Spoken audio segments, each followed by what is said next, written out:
Hello, welcome back to the Katie Sassine Show. As always, addressing the indoctrination of the American nation. I'm your host, Katie Sassine.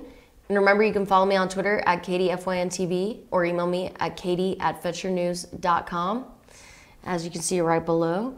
So, we left off yesterday showing a video from the Open Society Foundations. Now, throughout this week, we've been discussing the Open Society Foundations by George Soros, founded by George Soros, CEO and chairman, and what exactly the purpose of the Open Society Foundations is. Well, they're located all over the world, and their purpose is to help countries make the transition from communism to, we suppose, open societies, which is a society that scrutinizes its traditions, values, and beliefs passed down for centuries and centuries, I suppose, to find an alternate, better way of life, which is what someone would say who believes in the arts, who believes in the open society. So I'm trying to be respectful and give an unbiased definition of it, and that's the best I can give. So I showed a video from the Open Society Foundations. It was a propaganda video for drugs. It was not easy to tell this was a propaganda video. It was a very nice-mannered person, Carl Hart, who was speaking on the video. And it was a propaganda drug video. Part of Soros' agenda is the legalization of all drugs. Now, I understand the legalization of certain drugs in a controlled manner so as not to shock a society, but to push for the legalization of all drugs is right now not a feasible solution, in my opinion, because a lot of drugs are extremely detrimental to health, and some drugs after one use can change a person so severely for the rest of his or her life, to completely change the course of his or her life in a negative way. That is why I don't believe in the legalization of all drugs. Simply put, I don't believe in the legalization of all types of work either. So why would I believe in the legalization of all types of drugs? There's a limit to everything. There's a certain scale of relativity that makes certain things worse than others, in my opinion. Not everything is so black and white. So to legalize all drugs to me is very extreme. So what we just watched was some drug legalization propaganda. Carl Hart is the chair of the Department of Psychology at Columbia University. He's a renowned neuroscientist, and he states many things in the video, and primarily, he states that we need to be honest about what drugs do and don't do. He conducted a study and found that only 10 to 20% of people become addicted to substances upon trying them. And, but what we don't know is if the people in this study depend on the substance in the first place. And we also don't know the type of people we're dealing with. We don't know their genetic disposition, and we don't know their personality. By genetic disposition or by nurture versus nature, are they more likely to be addicted or not? We don't know any of that. So Hart says that the assumption that we need to wage a war to get drugs out of our society is false. And he's obviously referring to the war on drugs, pushed very heavily by the Reagan administration. We all remember that Say No to Drugs video with Nancy Reagan, that very dramatic video. And I believe we showed it on the show before too when we discussed the war on drugs. So Dr. Hart goes on to say that addicts' behavior is not driven by the drug itself. So I suppose what he means is it's not driven by the drug itself, but it's driven by the feeling or experience that the person gets from the drug. Because he did an experiment, and his team, Dr. Hart and his team, conducted an experiment where they offered drug users cash incentives to stop using drugs. And the study showed that most participants eventually chose cash over drugs. Problem with the study is the drugs given and the drugs used by these people were not specified, and it is not specified if the users were already addicts or not addicts. I'm assuming he used addicts, but how would he know the degree of addiction they have? I don't know any of those variables in the study, so it's a very, with studies, it's hard to tell if anything's really reliable because of all the variables in the study, of course. So Kasia Malinowska, the director of the Open Society Drug Policy Program, she wrote about this experiment because in the series at the Open Society, on which this video aired, and it aired, it's on the OpenSocietyFoundations.org website, of course. It doesn't talk about this experiment. So this experiment is actually addressed. The video we watched doesn't talk about this experiment. The experiment's addressed in the article by Kasia Malinowska. So you can check that out on the OpenSocietyFoundations.org.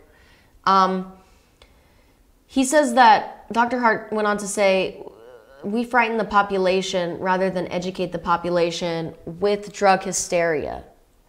And he uses a heroin example in the video. If you were able to tune in to the video last week, you would remember that he used an example of heroin, and I found it rather extreme considering that that drug in particular is highly addictive and is part of this opioid epidemic that we're seeing pop up in cities throughout the United States, which is very unfortunate and sad for many families and locals I've seen where I'm from, Woodstock, Georgia. So heart goes out to people dealing with that on a family level, on a familiar level. Now, anyway, so if you go to the OpenSocietiesFoundation.org, you'll see that they've got articles chock full of propaganda that fits the Soros agenda, that fits the ways of the unknown, the path that he is leading that nobody knows the destination of. He believes in what we have not yet experienced. So the results of this are unknown. Now, what is the future of George Soros' Open Society is what I ask myself, because if this is going to flourish and this is going to happen, where does he plan to advance to? Well, if you go on to research George Soros, Karl Popper, and you see one thing that pops up, and that's cybernetics. Now, Karl Popper had a colleague that had actually coined the term cybernetics. No, not really coined it, but he popularized it. So let's talk about that. New topic, George Soros, Karl Popper, and cybernetics. What is cybernetics, first of all? Cybernetics is a science of communication and control theory that is concerned especially with the comparative study of automatic control systems as the nervous system and brain and mechanical electrical communication systems. Wow. That is a wordy definition. That's straight from Merriam-Webster. So we're going to simplify that. That's extremely wordy. It's a control theory of automatic control systems, such as the nervous system and the brain. So it's the study of the communication of the control theory concerned with the nervous system and the brain. And the incompatible, then what is, George Soros believes in the systematic control and individual freedom. And this explains his support for cybernetics. So the problem with this is that there's an extensive incompatibility between control and freedom. Soros wants systematic control, yet he also pushes supposedly for individual freedom. These are two incompatible beliefs. Systematic control, individual freedom. Not compatible, because more of one infringes upon the other. Always. I mean, you cannot advance systematic control without infringing upon individual freedoms. In this day and age, we have not yet figured it out. Hence Snowden. Hence Chelsea Manning. Hence every other WikiLeaks that has ever made major headlines and caused someone to seek asylum or be imprisoned. This is real stuff. So how are these two contrasting ideals compatible? I can't see it. If you can see it, let me know. Well, it's very interesting that, this man, Soros, ties into cybernetics, but it's not surprising because as society advances, technology advances, and Homo sapien becomes much more dependent each and every day upon technology. And why do I say Homo sapien? Well, why do I say Homo sapien and roll my eyes? Because I have mentioned this before and a couple times on the show. The next species of our species, which is currently Homo sapien, is said to be Robo sapien, a combined, optimal combination of robot and Homo sapien, hence Robo sapien. So this perfected technological sentimental being. Another incompatible term, technology, humanity. It seems that the more you raise the technology, the less human we become.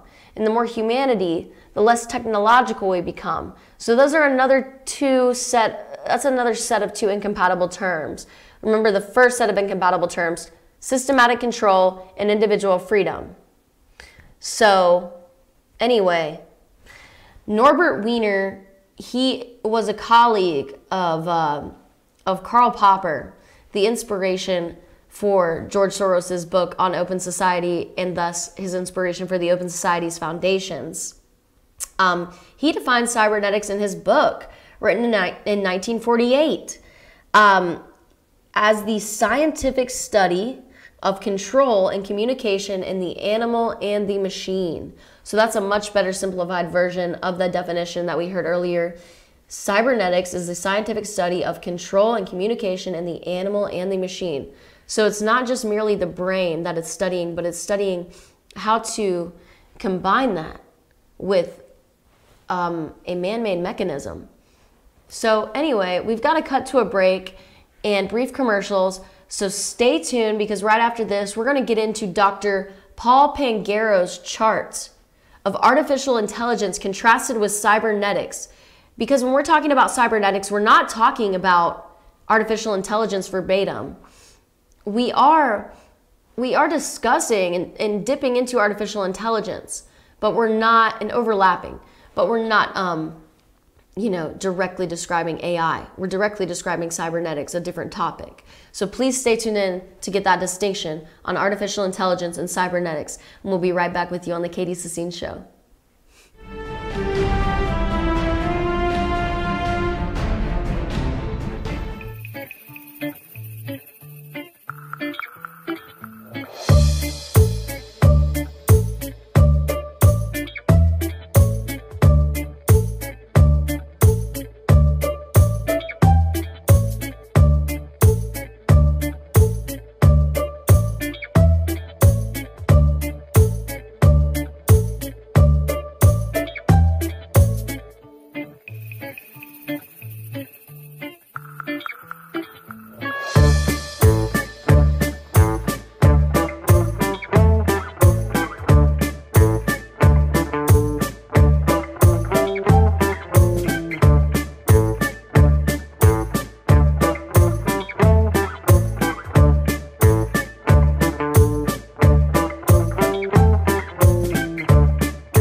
Circuit World, brand name merchandise at unbelievably low prices.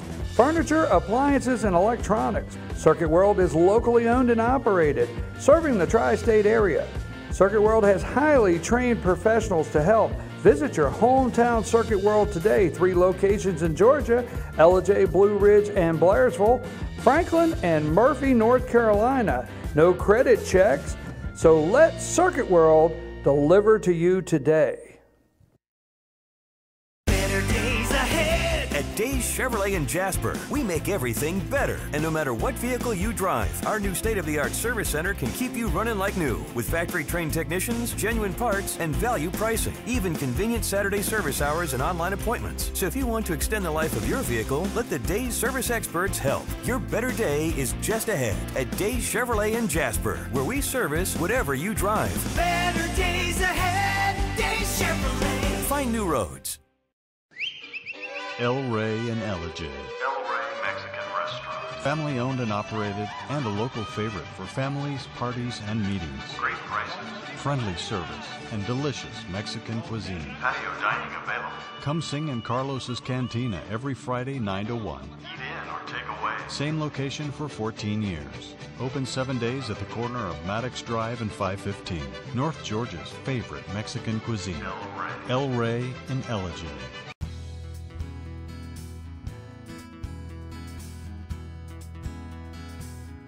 Hello, My name is Chad Watkins. I'm the manager at Larry's Body Shop. We are a family-owned and operated business and have been serving the North Georgia area since 1978. We are located at 1216 Progress Road in LOJ, Georgia. Our shop specializes in collision repair, and we work with all major insurance companies. Larry's Body Shop is ICAR Gold, the highest role of training recognized by the collision repair industry. It is estimated that only 10% of collision shops meet these standards. Our shop consists of state-of-the-art equipment such as laser measurement system, down-drive spray booth, spot and MIG welding equipment. All of our paints are mixed on-site so that we can guarantee your paint to match every time. I know that having an accident can be a stressful event. We take pride in making sure our customers are satisfied with the repair of their vehicles. Our waiting area is clean and comfortable with free Wi-Fi and refreshing beverages. So if you're in an accident, stop by and see us at Larry's Body Shop.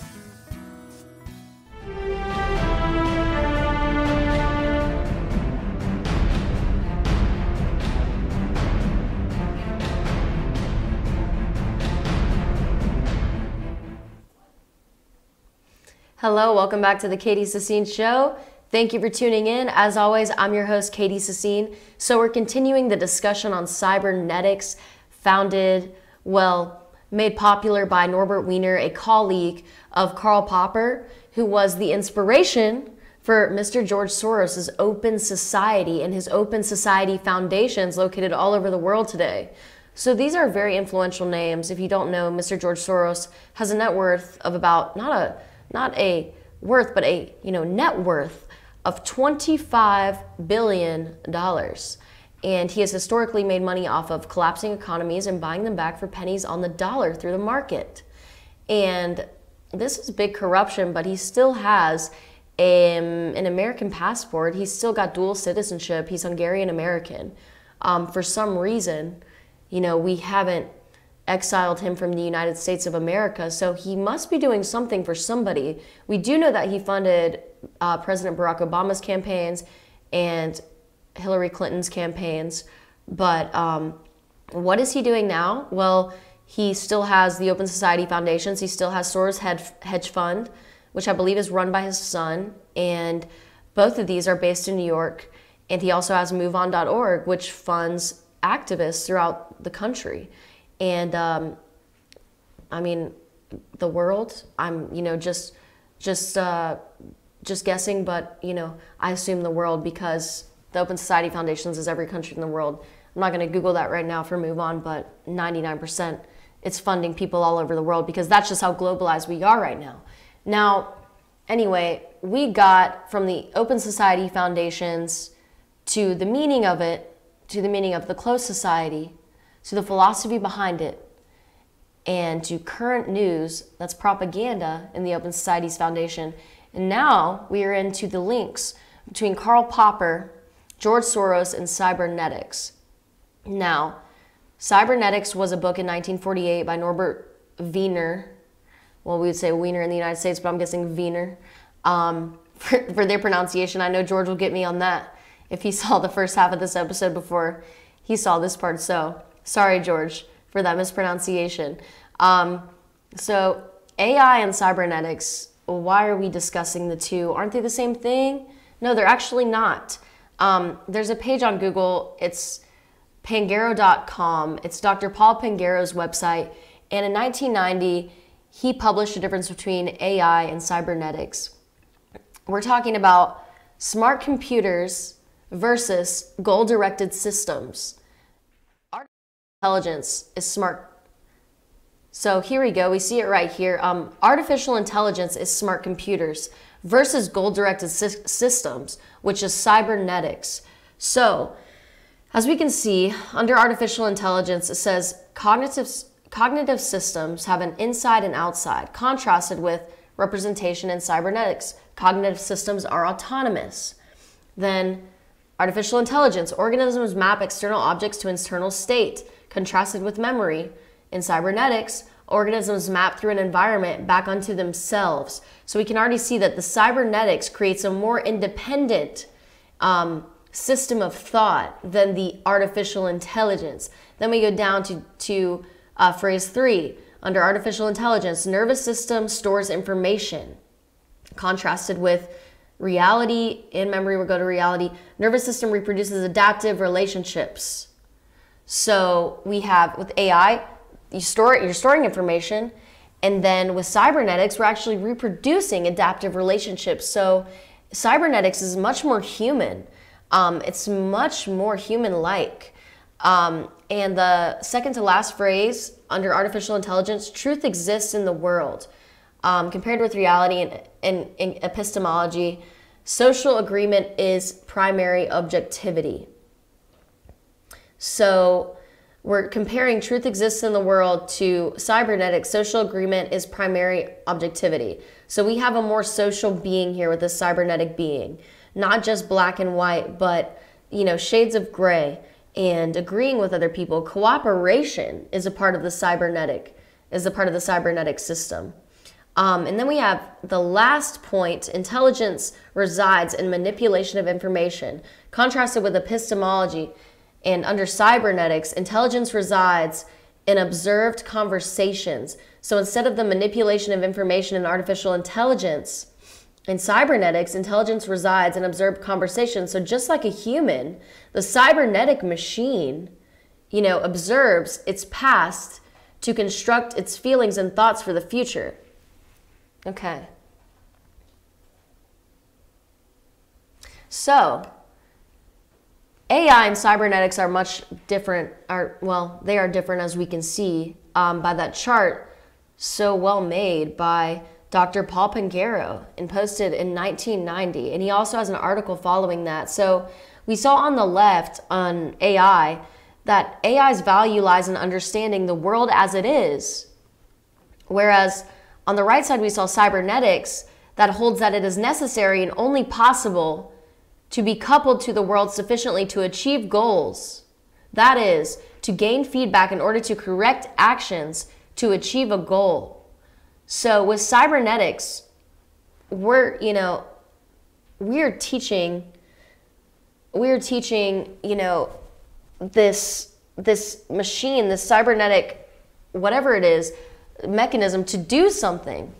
And in artificial intelligence, it's merely understanding, its surroundings. It's aware. So in AI, you have awareness, but with cybernetics, you have ambition and drive and goal. So these are two different equipped types of developments and studies.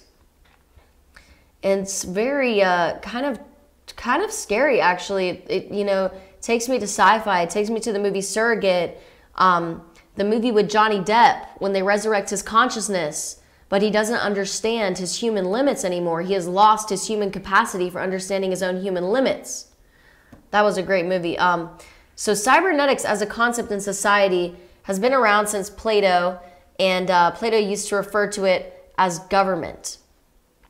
So very interesting, and evolved into Latin as the word governor, which is strange. Now we have cybernetics that evolved into the word governor. So that was on the website Pangaro.com, and Dr. Pangaro said to leave that up to your own individual interpretation. So I won't step on any toes there with that. But yes, cybernetics evolved to the word governor. Remember, cybernetics is a goal-directed system. It's about developing a goal-directed system, whereas AI is more like a smart computer. AI is more like your smartphone, I suppose. But, this also merits very, very in-depth research that could take days and months. So if you have information on cybernetics, send it over to me. Moving on to a new topic. The left is friends with the media. I know this isn't a huge shocker to anyone out there, but, I just happen to be on YouTube researching for my show and looking up videos of Hillary Clinton, and what comes up? The show Between Two Ferns with Zach Galifianakis. And Zach Galifianakis is popular for this show, as well as the originator of the wolf pack in the movie Hangover. And he's in Hangover 1 and 2 with Bradley Cooper and the whole gang. So Galifianakis reportedly did not want to host President Donald Trump as a GOP candidate during the presidential race, but he did graciously and weirdly and oddly host candidate Clinton during the race, and she did say some insightful things. So we'll also see what Obama said on the show in 2014. Let's check out Hillary Clinton's interview. Or Barack Obama's first. Yes.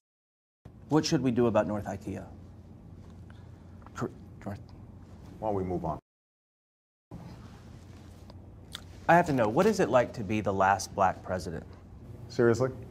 What's it like for this to be the last time you ever talked to a president? It must kind of stink, though, that you can't run, 3 times. No, actually, I think it's a good idea. If I ran a third time, it'd be sort of like doing a third Hangover movie. Didn't really work out very well, did it? Now, I have to say that I've seen this show before, and some of the episodes have probably been a little bit better than this. For example, the one with Bradley Cooper, that was a great show. Bradley Cooper, yeah, everybody loves He kind of carried that movie, didn't he? Which film are you speaking of? Those Hangover movies. Basically, he carried them. Yeah, everybody loves Bradley. Good for him. Good-looking guy. Being like that in Hollywood, that's easy. Tall, handsome, that's easy. Be short, fat, and smell like Doritos. Yeah, cut it out. So, welcome back to the Katie Cecile Show. So interesting that Barack Obama said that running for president 3 times would be like doing a third Hangover movie. It wouldn't really work out because right now he's developing a shadow government with the OFA. And moving on to Hillary Clinton's video, we're going to get right into it starting at 2 minutes. Let's check it out.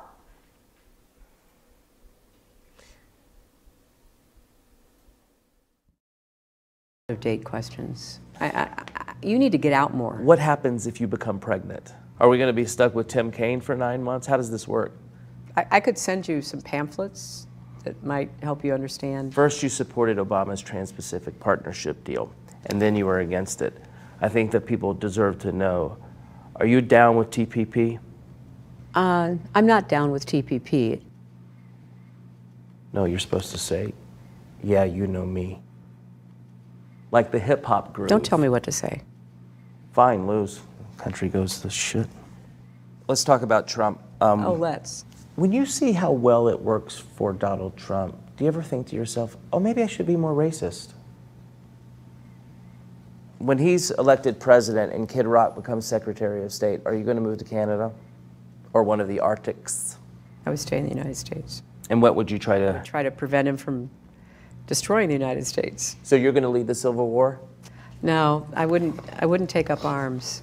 I think that might be a little extreme. Oh, right, because you were saying before we were rolling that you wanted to take away everyone's guns. Very cool. Cool. I really... Well, welcome back to the Katie Cecile Show. Zach Galifianakis really put her on the spot. I mean, not only did he call out Obama a couple years earlier in 2014 for, running, for saying that it sucks that he can't run a third term. It stinks that he can't run a third term, but he called out Hillary Clinton and said, so you're going to lead a civil war, when she said that she would try to prevent him, as in Mr. President Donald Trump, from destroying the United States. Wow, some very bold statements for a comedy show between Two Ferns hosted by co-star of The Hangover, Zach Galifianakis. So if you're curious about those interviews, you can check them out on YouTube for free. Anyway, that was a little bit of Fun Friday for you. Now, I want to thank you all for tuning in to the Katie Cecile Show on fyntv.com. Remember, you can tune into the show every Monday through Friday at 10 a.m. And please follow us on YouTube at our channel Fetch Your News. And you can follow me on Twitter right below at Katie at fyntv and email me at katie@fetchyournews.com. Again, thank you so much for tuning in. I hope you have a great weekend.